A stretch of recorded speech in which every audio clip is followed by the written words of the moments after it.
If you're playing paddle, chances are that you're making these mistakes without realizing it, and it's costing you matches. So let's fix it right now. For those of you who are new to our channel, we are Nini and Abba, and we are attempting to do something that no one has ever done before. We have moved all the way from the Caribbean to Spain to train at the best academy in the world, and we're both aspiring professional paddle players, starting at age 29 and 33. Now let's get to the first mistake. Mistake number 1, pointing with your arm straight.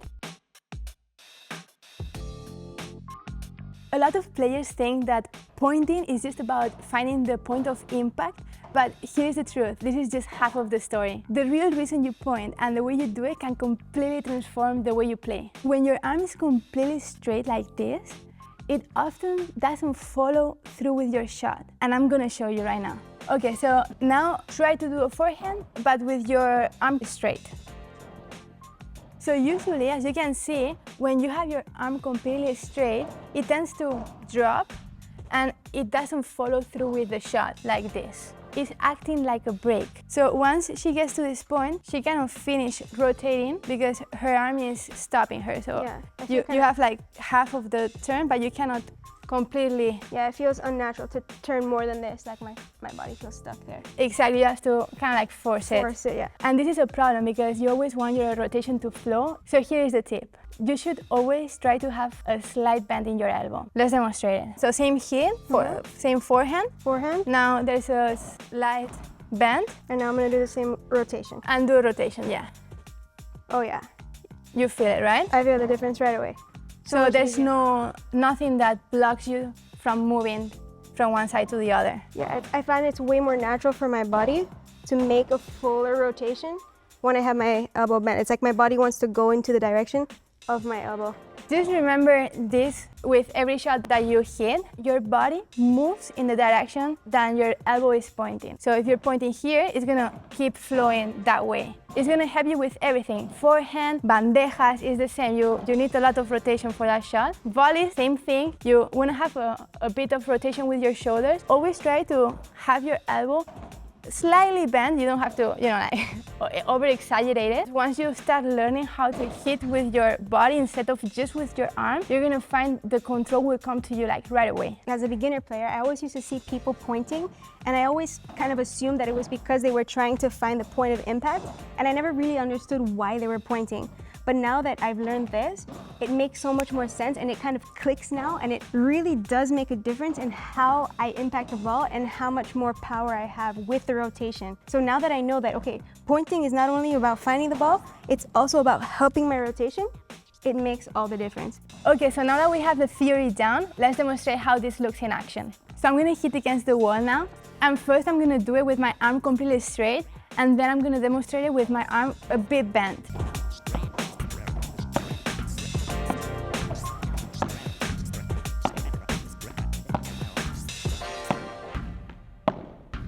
I feel I'm just hitting with my right arm and with the wrist. I have the same control just doing this with one arm than using my left the way I was using it. But if I bend my arms, you will see how the ball will always bounce kind of like in the same place because I have way more control and everything flows better. Look at this.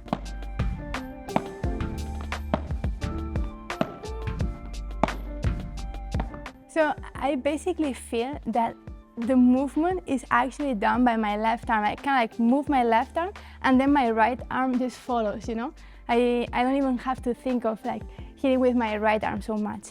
So mistake number 2, changing directions without any intention. You might notice if you're watching a match or if you're watching a professional match on TV that one player always gets targeted. And the obvious reason that you might think is that they're trying to target the weaker player, which yes, that can be true sometimes, but there's a lot more behind it than you might think. So why is changing directions without any intention such a big mistake? The reason is if you're changing directions, you also have to adjust your position on the court with your partner. And if you're doing this, it allows little time to try and fill the spaces. Whereas if you're hitting to the same opponent, you're already in the position that you need to be in. It's possible that you run out of time and your opponent finds the free space that is on the court. If you do change directions, it's okay, but make sure that you have intention when you do it. Make sure that you're able to either finish the point or apply a lot more pressure to your opponent. Let me try and show you with a live example.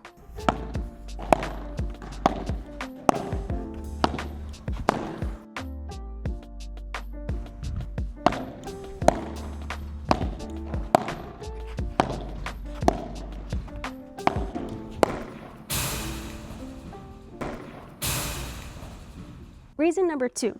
If you're playing to one opponent, maybe 2 balls or 3 balls, and then you switch over to the other opponent, that's actually giving them the advantage.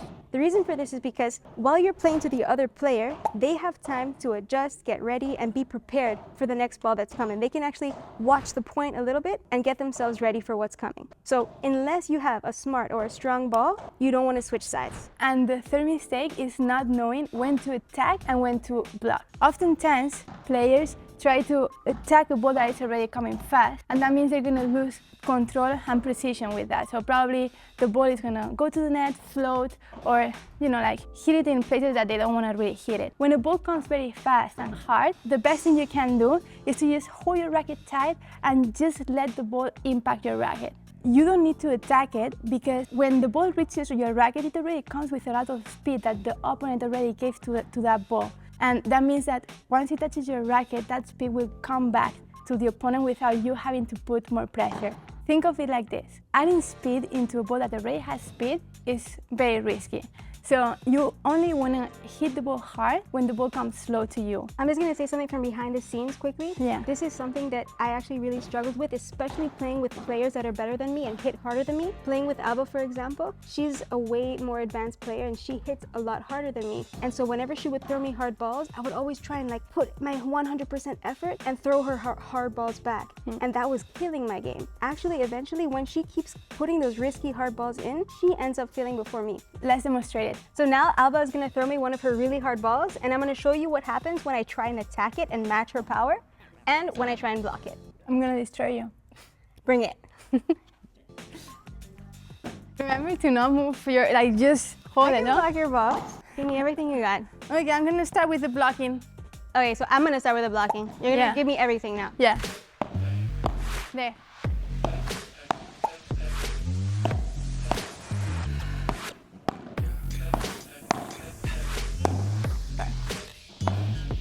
There, exactly.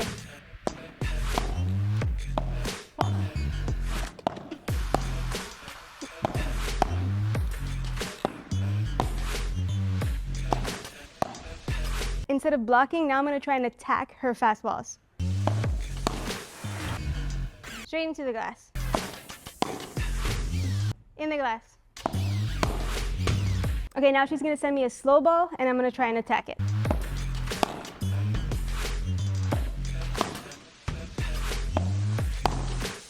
So if this video helped you, share it with a friend. You never know, it might help them too. And if you want more tips like these, don't forget to subscribe so you don't miss the next one. We also love reading all the comments, so please let us know which of these mistakes you catch yourself doing the most. We always love hearing from you. Thank you so much for watching, and we'll see you in the next one.